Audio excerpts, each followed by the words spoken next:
Welcome to Media-eval, a medieval pop culture podcast, where we talk about how medieval and medieval-inspired movies, TV, and books depict the medieval world. What did they get right? What did they get wrong? And what do they tell us about how modern people see the medieval past? I'm Sarah Ifft, a medieval historian, and today I'll be talking about Life of Brian for a special Easter Passover episode with a special guest, my father, Richard Ifft. Hi, Dad. Hi, Sarah. How are you today? In coronavirus land, so it's good we're doing this remotely. But Yep. So do you want to tell the listeners a little bit about who you are in addition to being my father? Sure. Well, as you know, I'm a lawyer, practiced law for 30 years, but which apparently is what convinced you to become a medievalist, to have seen what practicing law was like. Even though you would have been a very good lawyer, but I now work for the government. But since I was very young, long before when you became interested in the medieval world, I always had a huge fascination with Rome and the Roman world, which has made Life of Brian has always been a big draw for me. And you're also the person who introduced me to Monty Python. That's true too. So the one parent of mine that actually likes Monty Python. Yes. One of the frequent things about our existence is Sarah and I always will make Monty Python references to each other, some from Life of Brian, but obviously others from like the Holy Grail and other situations. And sometimes Sarah's mother gets those. Actually, most of the time she gets them. She just doesn't want to get them, I think. Right. Yeah. She unwillingly understands them. Yes. I guess the other thing I wanted to say before we got started, yeah, in terms of why you picked me to do this one. I haven't done any of the other ones with you. I actually saw this film first run back in 1979 when I was in college, which obviously you did not. No. It was obviously controversial back then. And I guess it still is a bit now, even though, it's now hit the list of top 1,000 films you need to see before you die.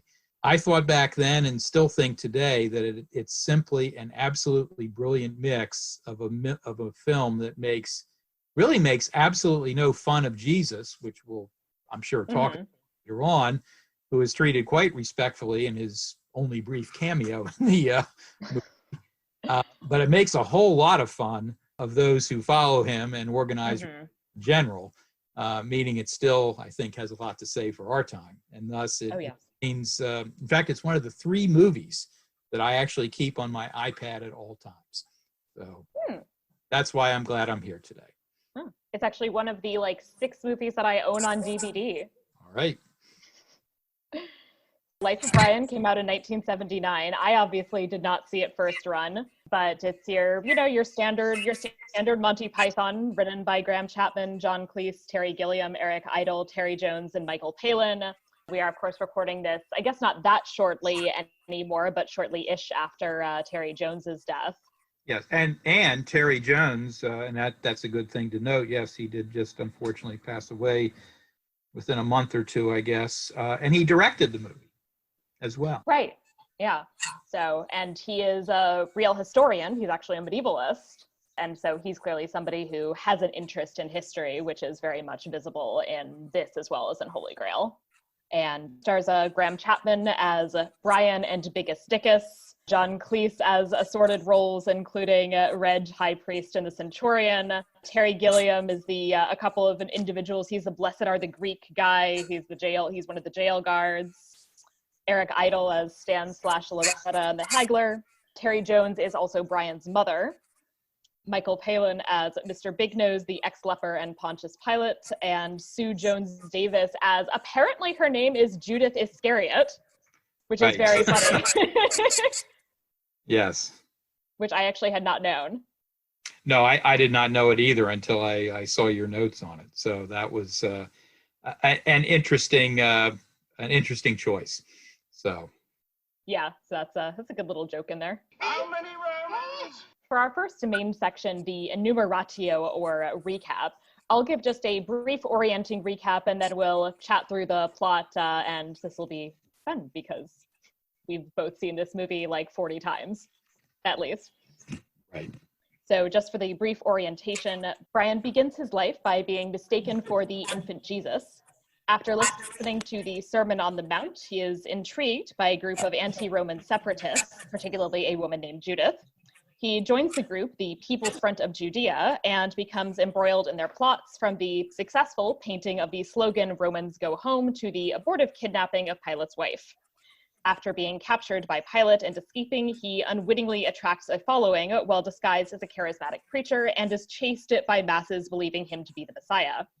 After sleeping with Judith and failing to get rid of his adherents, he is recaptured and crucified to the jaunty tune of "Always Look on the Bright Side of Life." So we start with dramatic Christian-sounding music as the three wise men come to give gifts to the infant Jesus and then accidentally give them to Brian initially instead. Right. It really looks, when it starts, like it's going to be really a standard Easter movie about, the life of Jesus. And as soon as they obviously walk into where Terry Jones is basically in drag playing Brian's mother, it's not going to be quite that kind of a movie. And kind of shrieks and falls over as soon as she sees them. Right. That's the kind of pretty obvious sign, and they chat for a bit. They offer him gifts. They offer them gifts. The myrrh in particular causes concern, as they say it's a valuable bomb, and they're concerned about what a bomb is and that it might bite him. Right. But otherwise, while she's taken aback by these guys sort of running into her, where she is with her new baby, once they break out the gifts, she all of a sudden at that point thinks, well, this may not be such a bad thing. Right. And she asks them a little bit about the baby, and she including what star sign is he, and they say Capricorn, and then that's what are they like, to which they respond, he's our Messiah, the Son of God. And she goes, oh, that's Capricorn, that is it? Yeah. They suggest to her later that that's not every Capricorn, just this particular one, but it is an interesting suggestion of what the zodiac sign brings to people born in December, I guess. Right. And so eventually, basically, as soon as they leave, they, I guess, see the light coming from the nearby manger and realize that they got the wrong baby, come back in, take all the gifts, and push over Brian's mother and take off. Right. And that, that's our nativity part of the movie. And then I guess that's where it starts with the opening credits, which are very Terry Gilliam and obviously very Terry Gilliam in execution and have a lot of Roman imagery, which I know you're going to talk about later. But then it shifts basically to 33 CE, right? Yeah. Yep. So, 33 years later. So, or I guess maybe it's supposed to be a little before, because the Sermon on the Mount is it's not like right before Jesus died, right? No, I don't think so. I mean, obviously the movie is collapsing some of the time here, but somewhere around 33-ish CE. So Brian and his mother are going to the Sermon on the Mount, which is described as being on Saturday and about tea time, in a very Monty Python-esque comment, and are kind of in the back and can't quite hear anything, which is the line that always has been one of my favorites, is that they're kind of struggling to hear, and they mishear "blessed are the peacemakers" as "blessed are the cheesemakers." Right.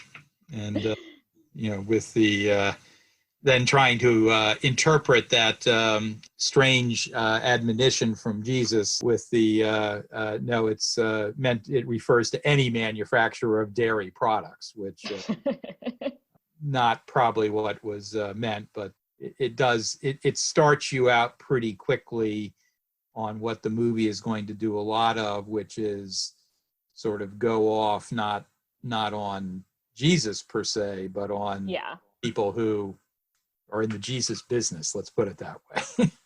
Right. So it's very much kind of making fun of, there's this sort of crowd of people who are kind of half listening to Jesus in the back and struggling to hear what he has to say. And the comedy in this scene doesn't come from the Sermon on the Mount itself. It just comes from these people both misunderstanding it, which seems symbolic, and and also then fighting with one another. Ironically, blessed are the peacemakers. You've got these people who are like starting a literal brawl in the middle of the Sermon on the Mount at the back. Right. Yeah. So that sort of sets the stage for what the movie is going to be about. You're going to see little bits and pieces of the Jesus story, which are then hijacked pretty pretty relentlessly by the Python team. Right. And which even is that, so you have this fight breakout. So at some point we're not even listening to the Sermon on the Mount at all. And then Brian and his mother don't even stay the whole way through. They leave to go to somebody's being stoned. Right. Which is much more fun than the Sermon on the Mount, I guess. Yes. We also see for the first time the People's Front of Judea, the separatist group Brian will be joining, who, as they're leaving, comment, "Blessed are the meek, blessed are just about anyone with a vested interest in the status quo." So we've got this big group who is not especially interested in Jesus. Right. They go to the stoning. Women are not allowed to attend, but these spectators seem to be entirely women, all wearing these fake beards. And we've got this vendor outside who's selling both stones of different size and quality and also fake beards for the women to go to the stoning. Right. Is that, maybe you'll talk about that later. Was stoning, was that even something that would have been something that I guess that people did get stoned in that time period, and women would have been barred from that? They would not have, actually. They would not have.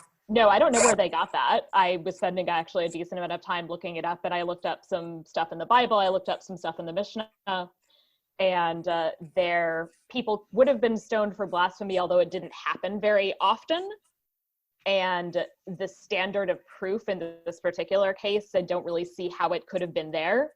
But, he certainly could have been stoned for blasphemy if there was a sufficient number of witnesses, but there's nothing that says that women couldn't go. Okay. And as far as we know, they did. There's this guy who's being accused of blasphemy because apparently what he said was that piece of halibut is good enough for Jehovah. And then every time he says Jehovah, somebody throws a stone, even though he hasn't started yet. And then at some point when the high priest is trying to tell everybody to calm down, he says Jehovah and they start stoning him. And basically this kind of ends with, we never actually see, I think, the original guy get stoned, but we see one of the spectators and the high priest are stoned to death. Right. I guess it ends with somebody bringing, 10 of them bringing a stone big enough to crush 2 or 3 people and drop size of a Volkswagen and dropping it on the high priest at that. So there he goes. And it definitely also, in the terms of religious hypocrisy, this is definitely also, I would say, a kind of moment of that it seems basically like this crowd is just bloodthirsty and they don't actually really care in particular that much about the religious rationale for this punishment.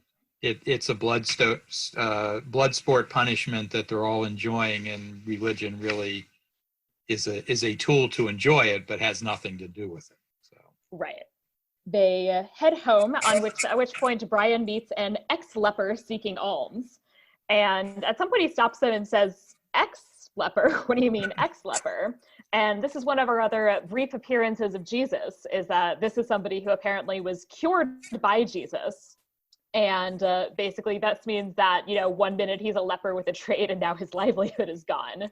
The ex-leper, who I think is played by Michael Palin, one of his numerous roles in the movie. And again, you would have expected from the Christian Bible that anybody that was cured of a disease by Jesus, their life would have been turned around and everything would have been great. Mm-hmm. And he makes the point that, well, I had a livelihood as a beggar before that. Now nobody gives me any money because I'm an ex-leper. So right. A little, probably a little uncomfortable for people that are right. paying attention to the miracles, but an interesting twist. Right. And including there's a bit that he kind of suggests like, maybe it would be nice to basically go back and say like, I don't want leprosy, that's a pain in the ass, but if you could just give me like a little limp a couple of times a week, that would, really help with the begging. Yes, and I think he puts it during the week, and it would go away on the weekend. So right, wouldn't actually cramp his style too much. Right, so you can still sort of party on the weekends. Right. They get home, and there's a Roman soldier waiting for Brian's mother, clearly for sex. Right. At which point he basically gets very mad about this guy being here, and his mother tells him that he is a Roman, that his father is a Roman soldier, Nautius Maximus. We have one line that is not aged especially well, which was when he says, "You were raped," and she says, "At first, yes." That one's Right. not great in this day and age. That hasn't held up especially well. And Brian is furious and respond and tries to basically defend his Jewishness. Although, I mean, the interesting thing about that is by being, if that was true, by being the son of a Roman, he would be a Roman citizen, which Right. really did give you a whole lot of extra, particularly at this time before everybody became a Roman citizen. And he would have been, had many more rights and privileges than anybody else, certainly anybody else Right. Jewish in Judea. Right. They don't make it Yeah. of that, but we'll get to that when we get to my movie version of the sequel. But Okay, yeah, and there is a brief moment that we'll talk about later where he does try to sort of capitalize on it, even though he's not happy about it. right. We then move to the gladiatorial arena, where there is a gory scene of scattered limbs that is labeled as being the children's matinee, and Brian is there selling basically an assortment of Roman odd snacks, lark's tongues and wren's livers. I'll talk some more about those later. And runs into the People's Front of Judea, who are sort of grumpily semi-watching. We have an odd form of kind of surprising trans representation, where we have Stan, who says that he wants to be Loretta. And this is very much kind of mocked by his friends and colleagues, especially when he says that he wants to have babies and they tell him that you can't because you don't have a womb. It's very much like ultimately kind of a gender essentialist reading, but it's interesting that we've got this character who, describes himself as wanting to be a woman. Right. And that they ultimately say that they will accept his right to have babies, even though he cannot have babies, which is no one's fault, not even the Romans. Which honestly for the 1970s is like more progressive than a lot of people in America right now. So Right. Although you can then juxtapose that with what we'll get to a little later with, I think there's at least a little bit of, in terms of the way Pontius Pilate and his friends are depicted, sort of somewhat mincing and that sort of thing. Oh yeah. And, I wouldn't say their depiction of potential gay life is not necessarily something raises a lot of eyebrows today, but absolutely. So overall not 100% great, but an interesting scene for its time in particular.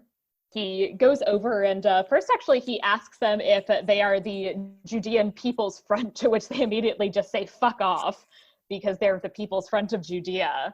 Right. And he asks if he can join. Eventually they kind of say no. And then he's like, but I really hate the Romans. They're like, yeah, how much? He's like, a lot. And they're like, all right, fine, you can join. But then tell him the only people they hate more than the Romans are the People's Front of Judea, or the Judean People's Front. This is the start of a recurring thing in the movie where, they're obviously making fun of, left-wing, probably revolutionary groups that spend more time fighting amongst themselves than they're spending fighting, with their oppressor. And, it's actually a significant recurring theme in the movie. Oh, yes. Yes, and I'll talk about the historical context behind that a bit later, actually, as well. But yes, and so they start talking about all of the groups, and one of the fun things is that at some point they actually make the mistake, and one of them says, and the People's Front of Judea. And they go, what? We're the People's Front of Judea. And he goes, oh, I thought we were the Popular Front. Mm-hmm. They send Brian off to paint the slogan, Romans go home. This is his first mission. Yes. Okay. At which point he's caught by this Roman centurion. And you assume, obviously, in the context of the film, that he's going to be upset about the fact that he's, painting this anti-Roman slogan in a public setting. But instead, what he is actually mad about is the incorrect Latin grammar. So he initially writes Romanes eunt domus, which any Latin student, myself included, does immediately recognize as being wrong for a number of reasons. And the centurion goes through in just complete detail everything that is wrong, and in like what's honestly not the worst example of pedagogy in a movie I've ever seen, teaches him the correct Latin grammar. All right, and I've talked about this with my British friends, and it's they suggest to me it's a pretty spot on rendition of how sort of public school in terms of really private school, right, in the UK, teaching of Latin would have taken place even up to relatively recent times. Right, and also I will say, so my college Latin teacher first year, when I was really doing all the like this kind of grammar level stuff, was a big fan of this movie also, and would definitely, you know, refer to it in a kind of semi-deliberately, and you know, so I think we definitely did get the how many Romans as an actual line in class at some point. Yes. Yes, and then tells him he has to write the slogan 100 times, so he gets it right, which he does. At which point they then obviously a couple of centurions who are unaware of the important grammar lesson he has learned start chasing him, since you know, this is not legal. I think and how many Romans is it's one of those expressions that does continue to pepper our conversations, which maybe your mother doesn't appreciate. Yes, she usually pretends she doesn't get that one, but I think she does.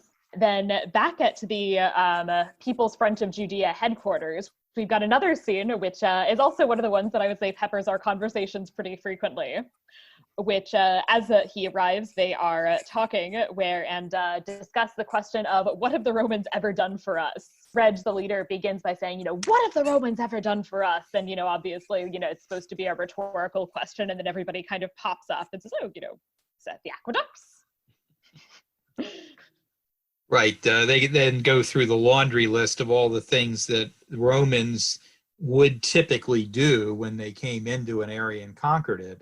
Obviously, somewhat less to provide the benefits to the local population than, you know, wherever Romans went, they wanted to have essentially a Roman type environment around them. So they would, you know, create the aqueducts, the roads, the baths, right, the forums, you know, that, you know, define Roman life. And, you know, all in all, a lot of people, notably not necessarily the Jews, but a lot of people really like that. And, you know, it was people, if anything, were fighting to get into the Roman world to enjoy that sort of stuff, as opposed to really playing it. But that come and give us an aqueduct.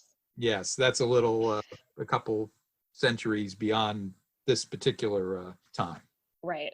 And the last thing that's added at the end, he sort of caves on most of them, and at some point, you know, increasingly it's like, all right, so, you know, we want to kick out all the Romans except for any of the ones who are associated with like sanitation and public health and viticulture and all sorts of other things. The wine in particular, by the way, is noted as being like, wow, we had really terrible stuff before the Romans got here. Right.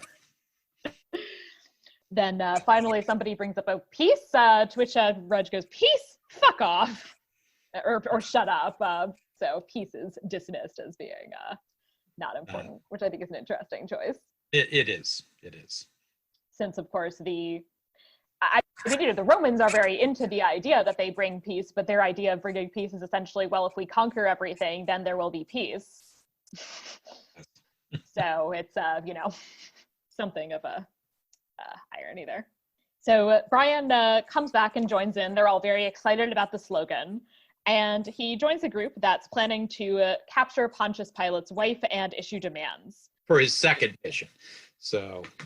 Right. Yes. Yeah. So they're going to sneak through the sewers. If they are caught, they should describe themselves as being sewage workers on their way to a conference. And so they're kind of going to the sewers. Reg does not take part as he has a bad back. So we see him basically going like, solidarity, as he shuts the sewer in somebody's face. Behind them, yes. Taking any risks for himself. Yeah. Yep. And then on the way, they run into another anti-Roman group, the Campaign for Free Galilee, which has basically the same plan, and end up just then fighting one another instead of joining.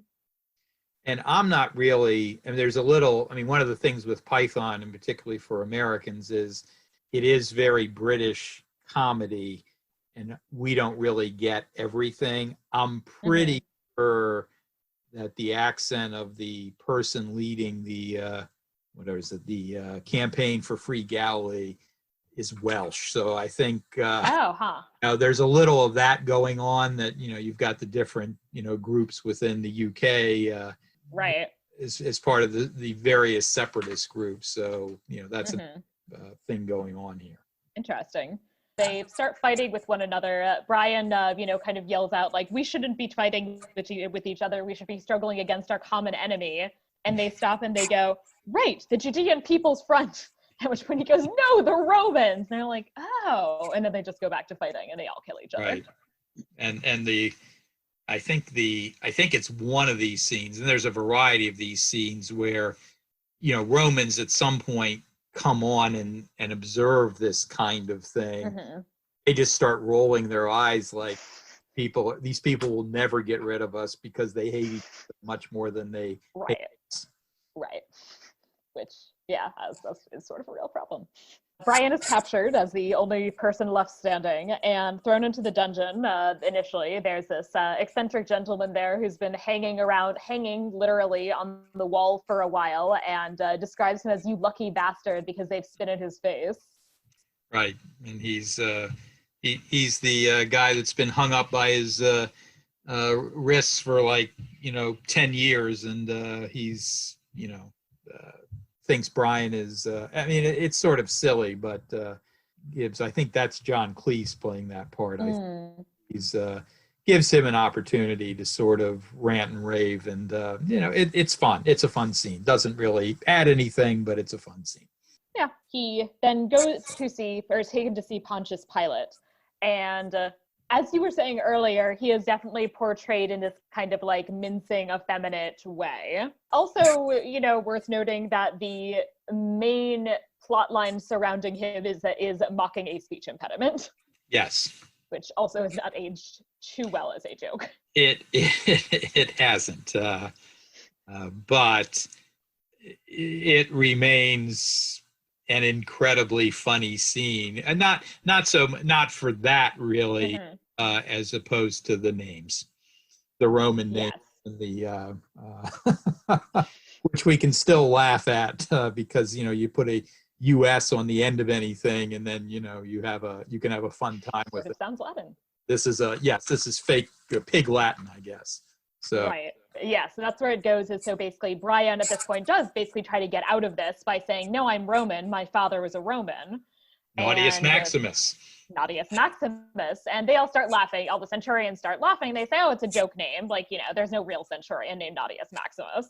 And then they say, it's a fake name like Biggus Dickus, at which point Pontius Pilate says, but I have a very great friend in Rome named Biggus Dickus. And the rest of this scene is basically just the centurions basically bursting into laughter and completely unable to control themselves as he talks about his friend Biggus Dickus and his wife, whose name is Incontinentia Buttocks, I believe. Yeah, and just as where I did a little studying. So of course I went to the IMDb trivia about it, and apparently a good chunk of this scene was really done. What's the word I'm looking for? Sort of extemporaneously, and the people playing the centurions weren't really told exactly what was going to happen, and they were just told to sort of react. And they were, you see the expressions on their faces. They're desperately trying to not laugh because getting killed is like the potential result of laughing in this situation, and the expressions on their faces where they're to keep from cracking up are amazing, and they're apparently quite natural. This is just literally what they were improvised. Wow. Circumstances. Yeah, and especially there's one guy who literally kind of twists his lips into an almost knot as Pontius Pilate goes up to him and goes, do you feel like a little chuckle when I mention my friend Biggus?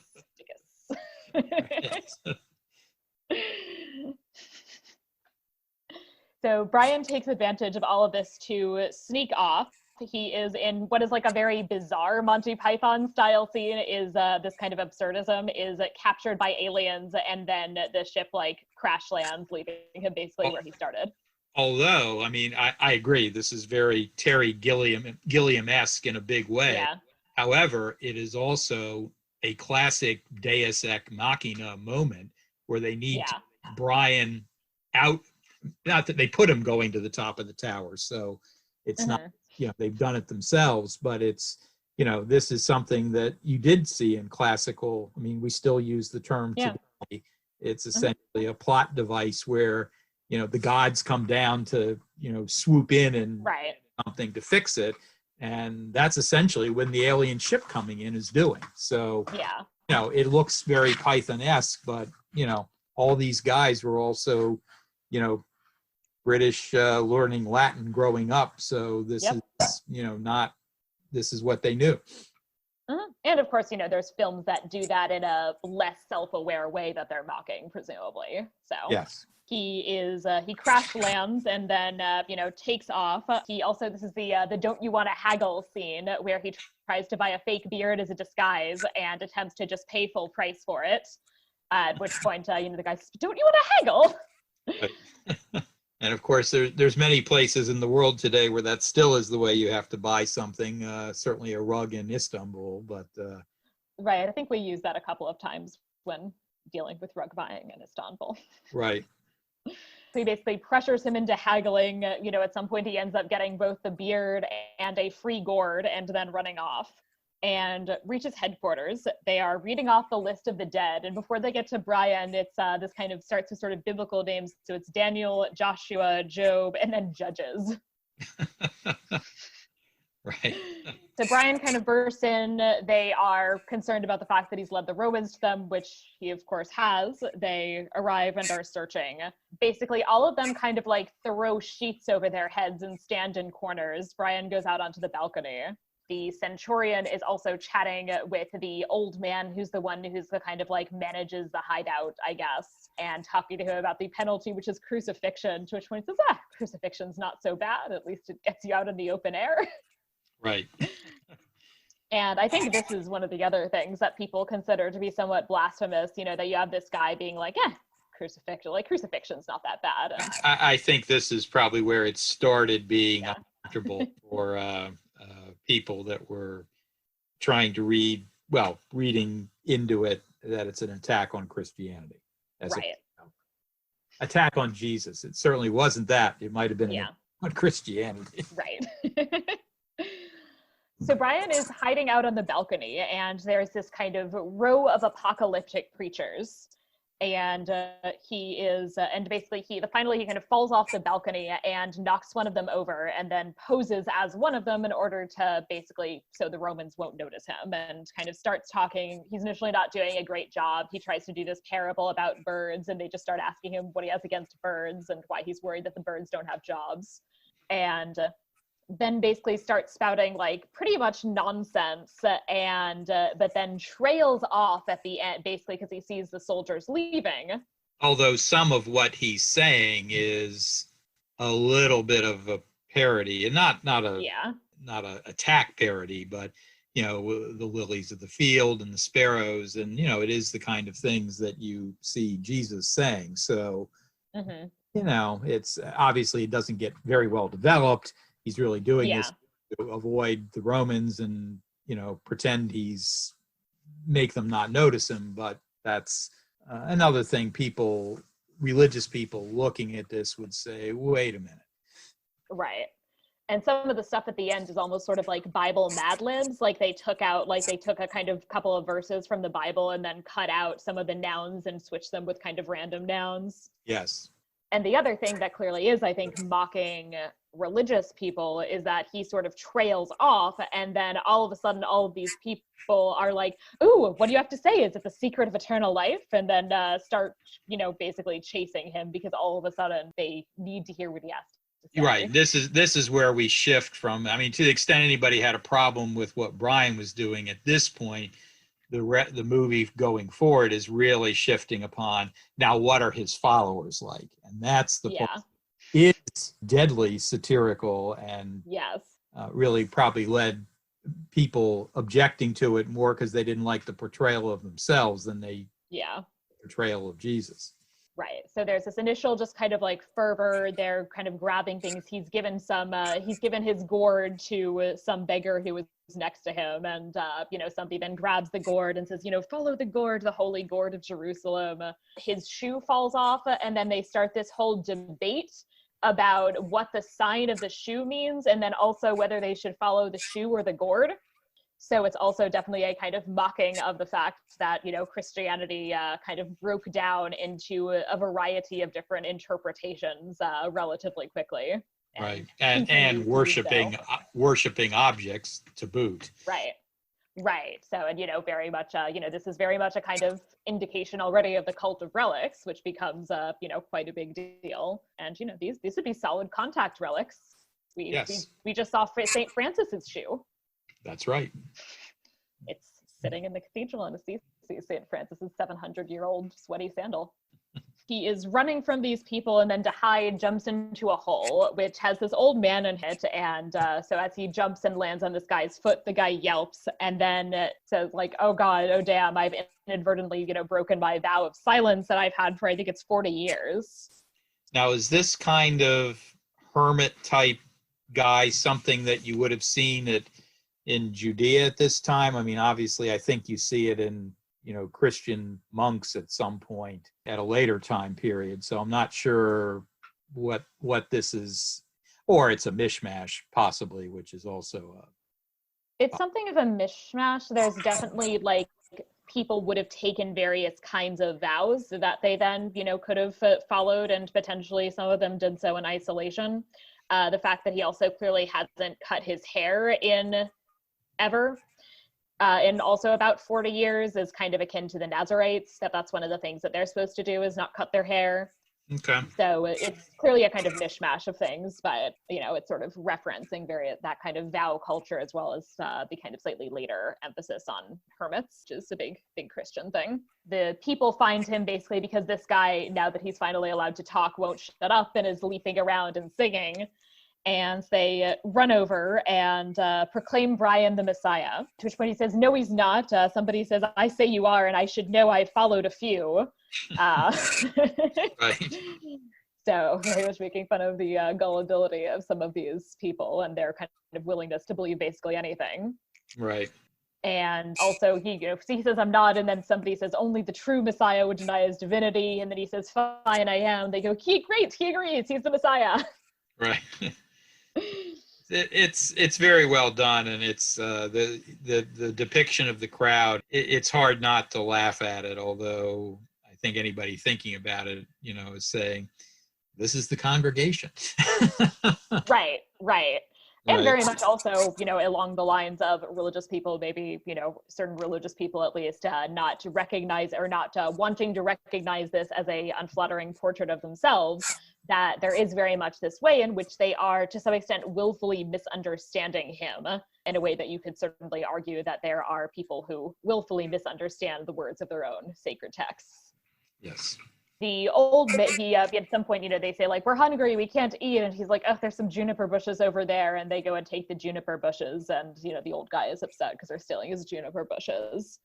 And he gets mad, and at some point he says, this guy's not the Messiah. He's, just some jerk who jumped into my hole. And they, call him a heretic and an unbeliever, and is implied, go off and kill him.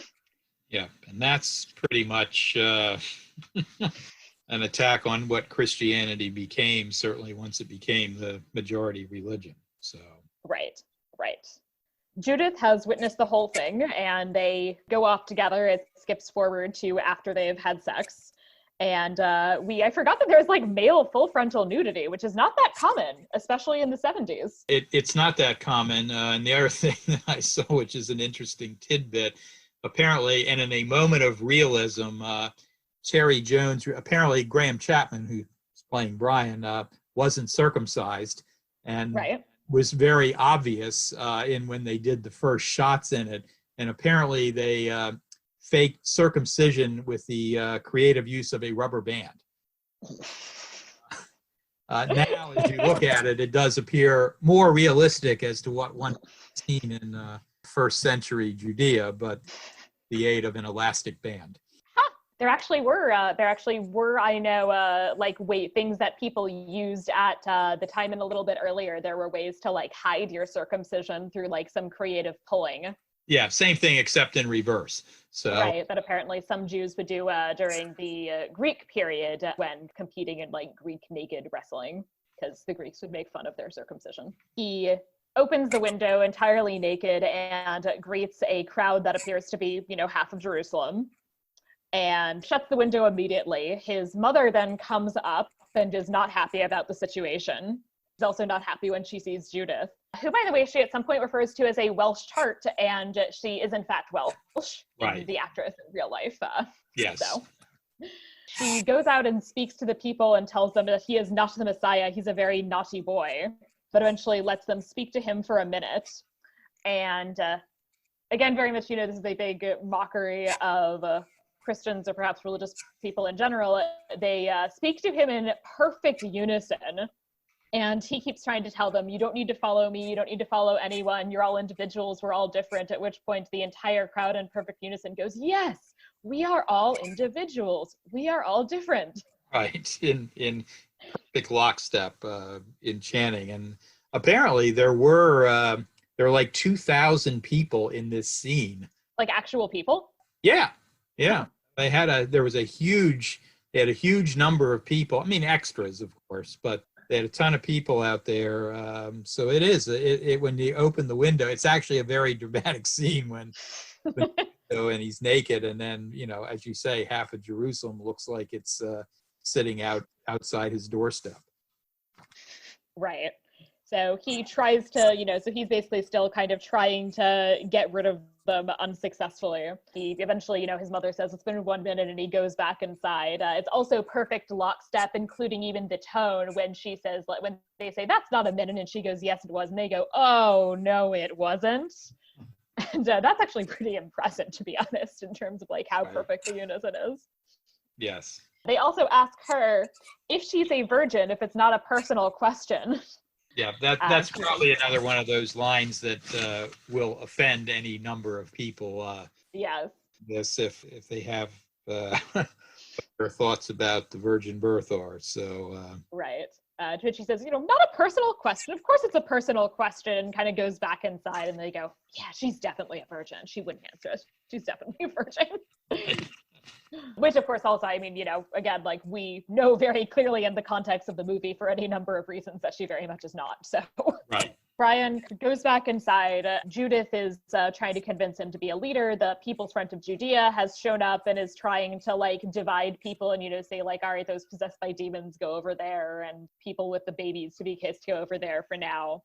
And he goes outside and then very shortly is arrested. Meanwhile, Pilate is preparing for his Passover address and his plan to release one of the prisoners, which now with Brian is 140. So people who are supposed to be crucified for Passover. And his friend, Megia-sticus, has come all the way from Rome to hear the address. And to participate in it, as we will see. Yeah, so as mentioned, one of the kind of big jokes throughout has been this speech impediment. So Pontius Pilate is that he says W for R. Megia-sticus also has a lisp. And so there's, they're kind of going out and he kind of gives this address and then they ask who he wants to release. And people come up with like Wadawick, saying it like that, the Wapist, and there's no Roderick. And then in an attempt to calm the crowd down, Megia-sticus then goes and reads the list, and it's, people like Samson the Sadducee Strangler, so obviously things that highlight his speech impediment, and there's just like a lot of people laughing at both of them. Right, and the crowd is literally rolling on the ground by this point. Yeah. Judith, meanwhile, has tried to get the PFJ to rescue Brian. In another, I would say, parody of probably some leftist organizations, there's a bit where they basically say like, yes, this calls for immediate discussion, and then just sit and keep like talking about it. and do not, in fact, do anything. And so she goes out and she does, in fact, kind of yell out the name Brian and is able to have this catch on because it does, in fact, highlight poor Pontius Pilate's speech impediment. But there is, in fact, a Brian, so they do give the order to release Brian. Brian is put into the crucifixion procession, which is presented as being very much this kind of like weirdly... Going to the DMV, maybe? Yeah. I also have always kind of read it as like making fun of British queuing. I think a little bit of that too, yes. So they kind of all go up, and there's the Roman guard centurion. He goes, crucifixion, good. Out of the door, line on the left, one cross each. There's actually one guy who at some point, who's actually the guy from before who basically started the brawl, who says, oh, no, crucifixion, no freedom. And it's also made pretty clear that he actually could have gotten away with that. Right. Then he says, oh, nope, just kidding. It's crucifixion for me as well. So it's, although we'll see, he does take advantage of it a little later. So yes. Also, there is somebody there's this like very kind of nice guy who kind of shows up and says to somebody like, let me help you bear your burden. And he goes, oh, great. It's some like shopkeeper. And, the person who's presumably a criminal just hands his cross to this guy and then takes off. And again, that is a story from the Christian Bible that, when Jesus was stumbling with the cross, this guy named Simon of Cyrene, I think, offered to help him with it, carried it to the place of crucifixion, and then he was not put on the cross at that point. But this sort of parodying that scene as well, and that probably is something a little uncomfortable for Christians watching this. Right. But again, it's something that technically is not actually mocking Jesus because, the whole point of the story is, Jesus didn't do that. Jesus didn't take take off and leave the cross. Mocking what would really happen if, somebody that just was getting crucified, if they had a way to get out of it, would take that opportunity. Yeah. Which, fair. They're nailed up. There's then also further sectarian divisions. There's this complaint that one person, it turns out, is a Samaritan, and somebody else complains that they're supposed to be in a strictly Jewish section and don't want to be crucified near any Samaritans. Yeah, there certainly were a lot of distancing, social distancing, as it were, between Jews and Samaritans. They did not look respectfully upon each other. So they did not, The People's Front of Judea do arrive as, after Brian's been nailed up, but not as the rescue party, but in fact only to read a statement and then sing for He's a Jolly Good Fellow. Then while Brian is yelling at them, he fails to notice that the Romans have actually showed up with the order to release Brian. So that other guy says, oh no, I'm Brian. And he gets let down. Right. And that's actually, in terms of parodies, and again, going back to other Roman movies, and again, it's flipped around in the movie Spartacus. There's this great scene where all of the, basically they say, the Romans say, if you tell us who Spartacus is, we'll release the rest of you and we'll just crucify him. And of course, everybody says, I am Spartacus. I am Spartacus. So it's a very moving scene because they're all trying to protect him and they're willing to risk their lives for that.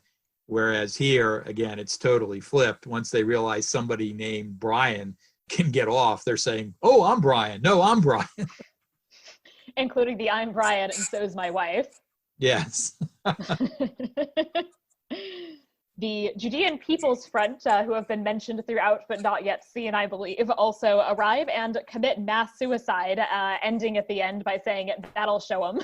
Judith arrives and basically then praises him for what he's doing, and his mom shows up and is very angry and says, go ahead and be crucified, see if I care. And is clearly upset, but also, just kind of then takes off and is sort of blaming him for it, which is very much a reversal of the traditional, Virgin Mary at the crucifixion of Christ. Yes. So, and then it essentially he, realizes there's not much hope here, but it ends by having somebody and it begin by saying oh, just, don't think about like what's bad, think about the, good things. And they sing always look on the bright side of life. Yes, which So. ends the movie. Again, probably a somewhat uncomfortable scene under the circumstances for Christians, but in the scheme of things, it's an interesting ending. Right. And you can kind of get why people who are very devoted Christians might not love the idea of a bunch of people on crucifixes singing this like really cheery song. Right.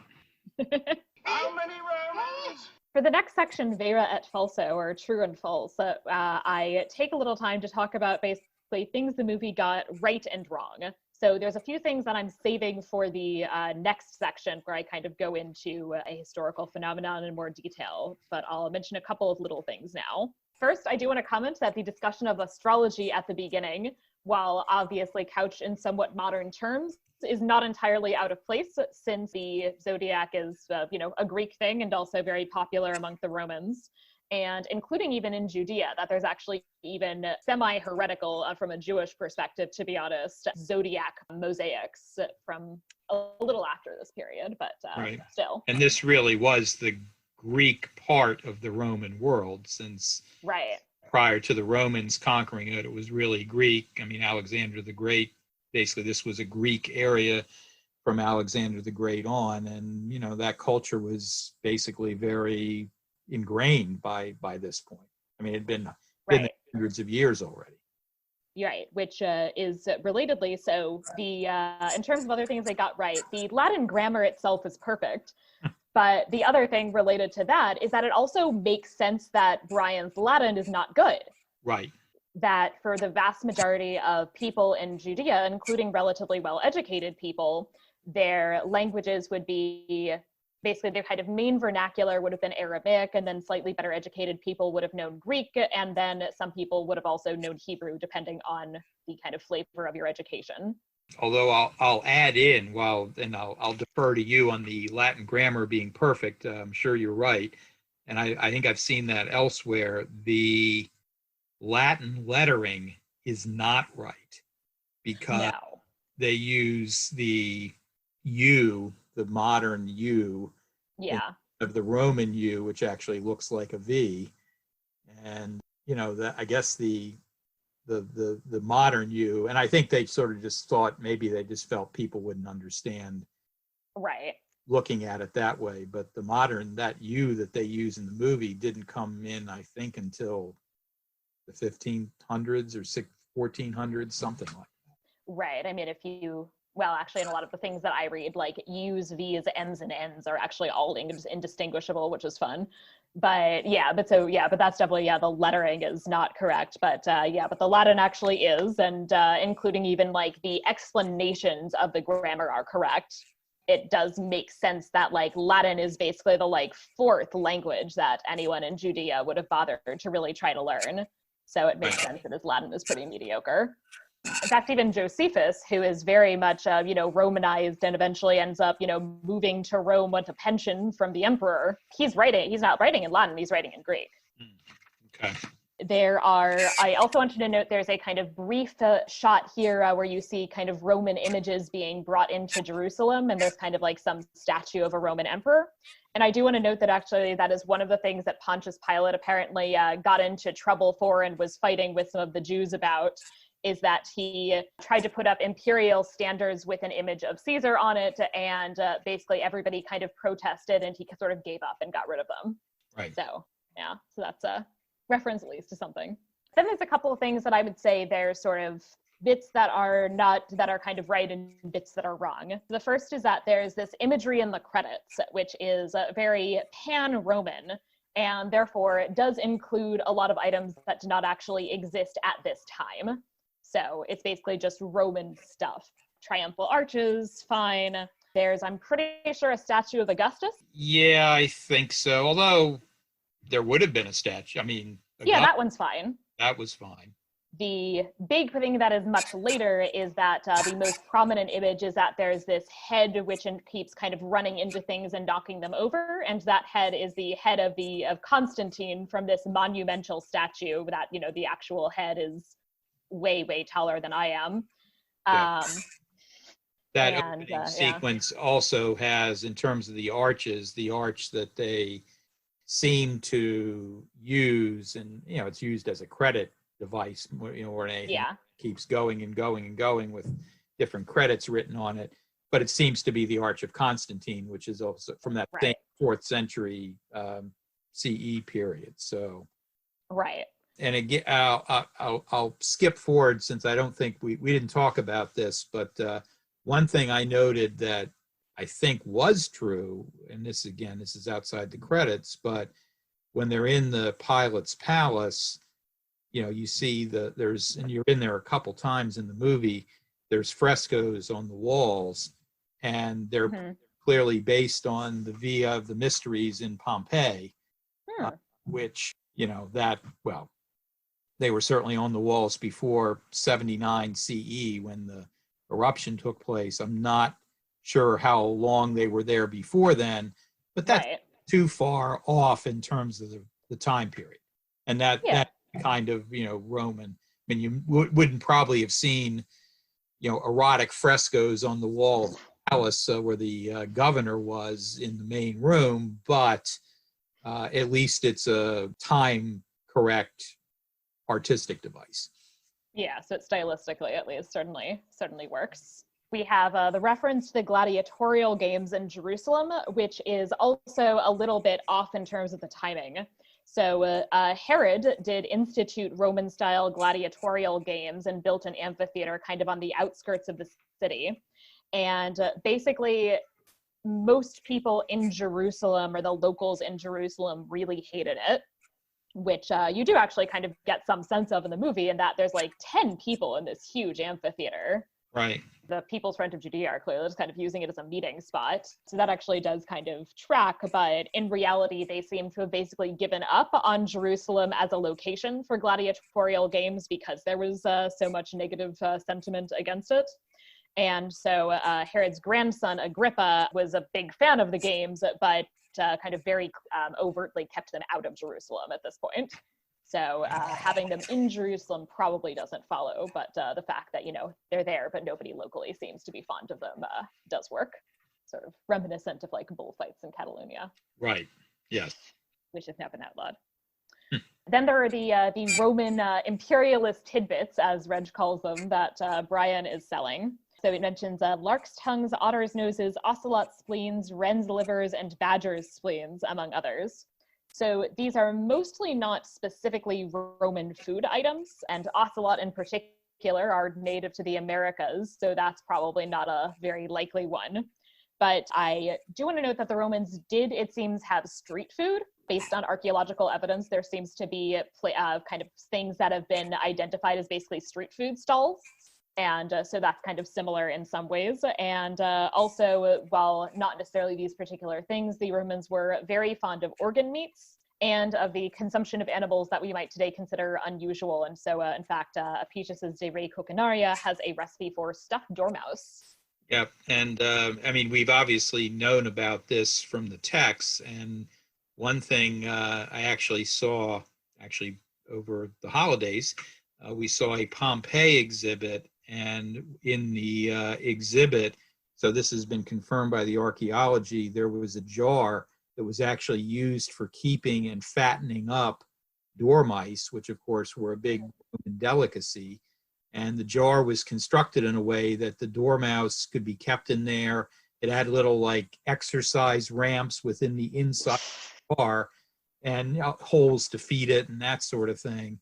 And if you just looked at this and didn't know anything about it, you'd look at this and say, what could this possibly be? Mm-hmm. But types of containers were actually described in the ancient texts as well. So when they found this, they actually said, oh my God, this is a dormouse. Right. Fattener thing. And, so it is an example where, not the ancient texts don't always confirm the archaeology or vice versa. This is something they do. They were able to look at that and say exactly what they had, whereas otherwise they'd probably scratch their heads forever. Right. Then there's crucifixion, which was, of course, in fact, a relatively common Roman punishment and used for a lot of people in addition to Jesus. Jesus wasn't like special. And I do just want to note, though, is that the location of the nails is the traditional one, but archaeological evidence has confirmed that it is incorrect, that the nails would have, in fact, gone through the wrists and ankles as opposed to like the center of the palm and the foot. Yeah. And we actually do have I have an image that I show to my students every semester when I do this of we've got a dude's foot with a nail through it. Right. So then there is some also one thing that I wanted to mention that this we kind of touched on before that I don't quite know where they got it from, which is the kind of women not going to the stoning thing and how the stoning works in general. Blasphemy is something that is a crime to be punished by stoning. And in addition, by the way, it emphasizes that the witnesses and other people involved should not use the name of God during the trial, that in fact you should not be doing what the high priest does, where like he says Jehovah to indicate that don't do anything, even if he does say Jehovah, you're actually not supposed to really do that during the trial. There's like this kind of one bit at the very end where basically everybody's kicked out except for the judges, and then the witnesses can like repeat what the guy said word for word and include the name of God, but otherwise you're not supposed to. However, the standards of proof are high enough that they didn't really actually stone that many people. And in particular, this guy, it doesn't really make sense that he would have, that there would have been the witnesses necessary, because it seems like he's basically said something to his wife while they were having dinner at home. Women, although they could be at stonings, are not valid witnesses. And you need to have She couldn't have turned him in. You need to have two people who actually witnessed him saying it. So it's actually a fairly high standard of proof for it, that you needed to have like two, basically he would have needed to have two male dinner guests who were in his house and heard what he said and then were willing to testify. And then were willing to thank him for the nice fish meal by for blasphemy. Not very nice, even if theoretically it could have happened, I guess. Right. It seems unlikely that in his particular situation he could have actually been executed. But it does emphasize in a lot of these stonings, in the kind of text about stonings, that the whole community is supposed to be there. And I looked through the Bible, the kind of relevant sections in the Bible and the Mishnah, and there's nothing saying women can't be there. And in fact, it's implied, certainly that like potentially actually they should be. How many Romans? I then, in the next section, the Historia et Veritas section, wanted to talk about a kind of particular real historical event or phenomenon. And so here I'm going to bring up some of the things that, in fact, overall, I think they did do pretty well, which have to do with some of the Roman Judean tensions, Judean ambivalence in some ways about Roman rule, and some of the internal tensions and factionalism as well that we really saw during this period and a little bit after. The Romans essentially conquered Judea by invitation. In 63 BCE, there's a civil war within the ruling Hasmonean family, and one of these two brothers that are fighting basically like invites the Romans to take over, and in exchange for installing him as the person in charge, which they do. And that's the dynasty that Herod is ultimately part of, right? Oh no, Herod's nobody. Oh, he's nobody. Okay. So Herod is actually the son of some guy who was an advisor to the last Hasmoneans. Okay. The Hasmoneans basically got killed off during the brief Parthian invasion of Rome. That was a kind of brief period in the midst of Roman rule of Judea in, I think, like 30 something, 40, I think 40 BCE. The Parthians took over and basically installed the other branch of the Hasmonean family. So they then killed off and I think blinded the Hasmoneans that the Romans had put in place. So then when the Romans took back over, what ended up happening is that Herod took off to Rome, got to be buddy-buddy with Augustus, and then said to Augustus, hey, can I have some soldiers reconquer Judea and be in charge? And Augustus said, sure. Okay. So he's not related to the Hasmoneans at all. He's his own thing. And actually is arguably, or, is kind of debatably from the perspective of the time Jewish, since he was descended from a group of people who the Hasmoneans had actually forced to convert to Judaism about a century before. Okay. There are tensions relatively quickly, in part over Romans not always being great at respecting Jewish customs. So Pompey basically immediately decides to like pop into the part of the temple that only the high priest is allowed to enter one day a year. And Pompey's just like, I'm going to check that part out. There are issues relatively shortly after this with Caligula, who, believing himself to be a god, demands that a statue of him as Jupiter be installed in the temple. And obviously, you know, nobody's happy about that. And then basically it's gotten around by the fact that he conveniently dies. Not very convenient for him, but convenient to resolve the problem. Right. And we also have a decent amount of text from including some very famous Roman authors, including Cicero and Horace, basically making fun of the Jews for things like, among others, circumcision, monotheism, and proselytism. That this is back in the day, the whole thing about Jews not being a proselytizing religion is a relatively recent one. And in this period, Horace, in fact, kind of makes fun of like those silly proselytizing Jews. Huh, I hadn't heard that. Oh. Roman rule, however, did, as we talked about earlier, bring some real benefits, arguably, you know, for their own purposes, but nevertheless, and so, you know, improved infrastructure, stability. The Roman peace is, you know, as mentioned, a kind of peace that's peace through conquest, but it does, you know, reduce piracy, which was apparently a kind of big issue in the area prior to that. And, you know, they are overall permitted to practice their own law. And in fact, Herod, using mostly, you know, Roman money, is able to basically entirely rebuild the temple. The temple structures that are still standing in the temple that was then destroyed in 70 CE is really, for the most part, a structure built in the 1st century BCE and has very little to do with anything that was built back in the 5th, 6th century BCE. Right. So the Western Wall is the Western Wall of Herod's temple. Right, yeah. So we call it the Second Temple, but it's arguably really kind of the third, since it wasn't destroyed, but like it was like very heavily renovated to the extent that like it had very little in common with the previous building. So there is some ambivalence, which comes out in a Talmud passage, which is oddly similar to the "What have the Romans ever done for us" scene, in which there's a couple of them are sitting, a couple rabbis are kind of sitting around and one of them in this Talmud passage starts talking and says, "How fine are the works of these people, the Romans. They have made streets, they have built bridges, they have erected baths." And there's this one other guy who's silent, and then somebody else, Shimon Bar Yochai, answers and says, "All what they have made, have made for themselves. They built marketplaces to set harlots in them, baths to rejuvenate themselves in, bridges to levy tolls for them." And then the guy who was talking about how great the Romans were goes and like tattles on them, and the other two end up getting in trouble. Oh, and as you know, we talked about earlier, I mean, yes, they did build it for themselves because whenever they went anywhere, they wanted all the Roman comforts of home available to them.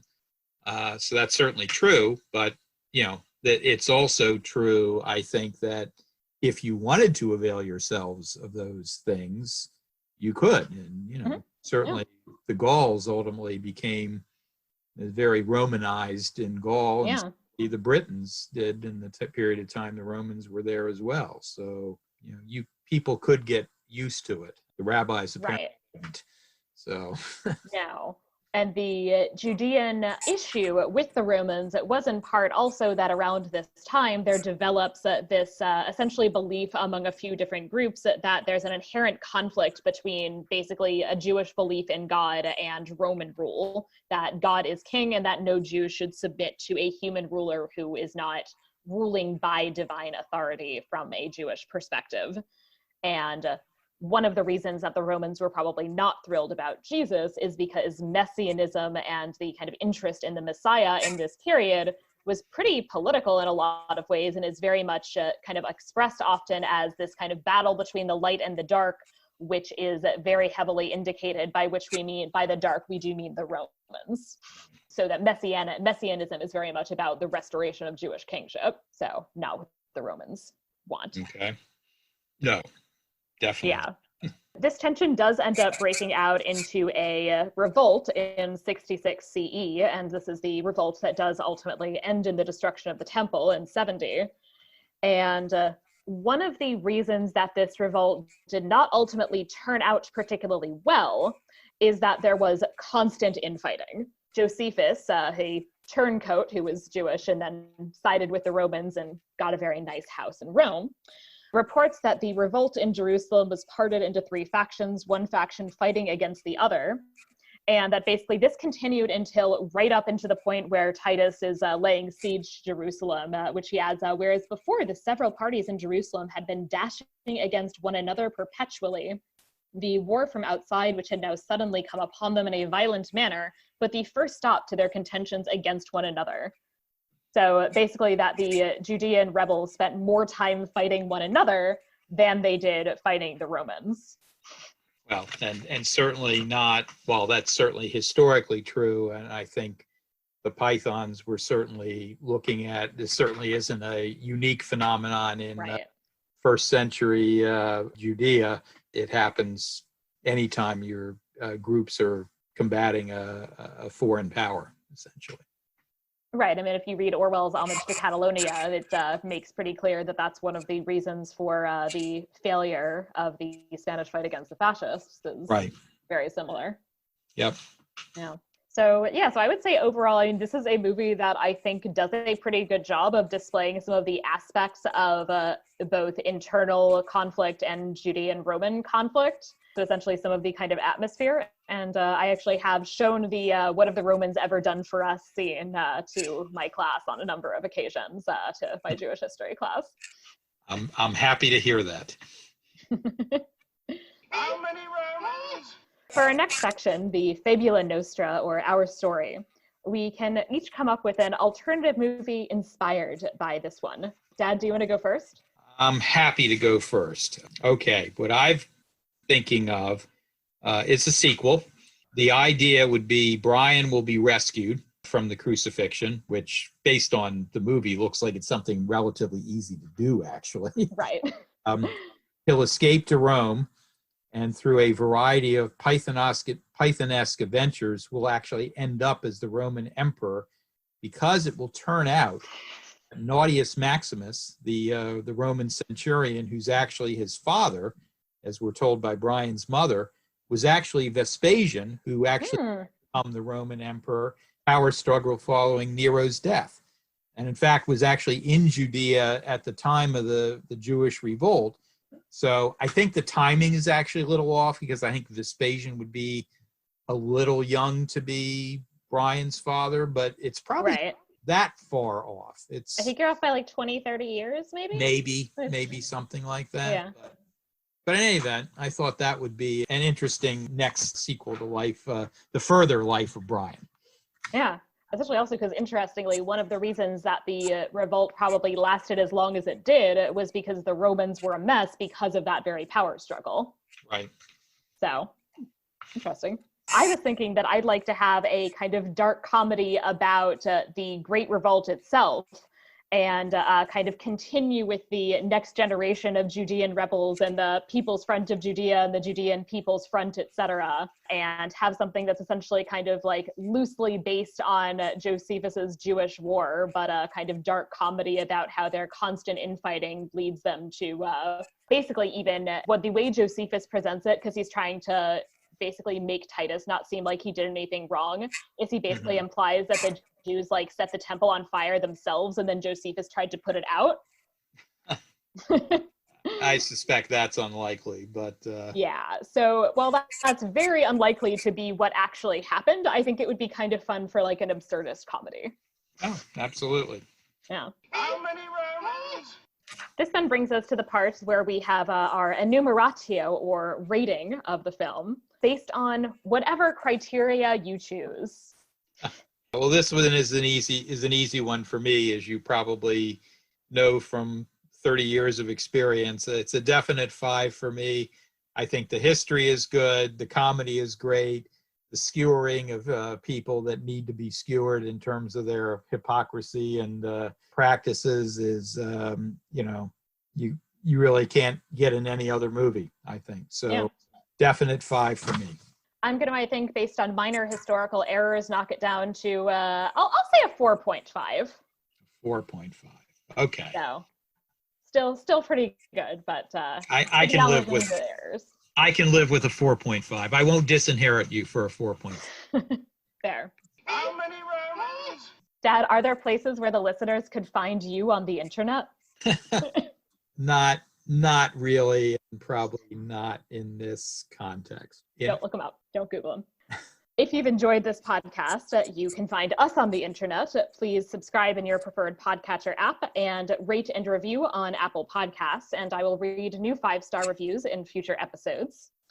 Please also follow the podcast on Twitter at Media-eval Pod, and you can join our Facebook group. You can also find me on Twitter and Instagram at Sarah Ifft. And if you have any questions or suggestions, I'd also love to hear from you via email at media.evalpod@gmail.com. Thank you for listening to Media-eval. Bye. Bye. Always look on the bright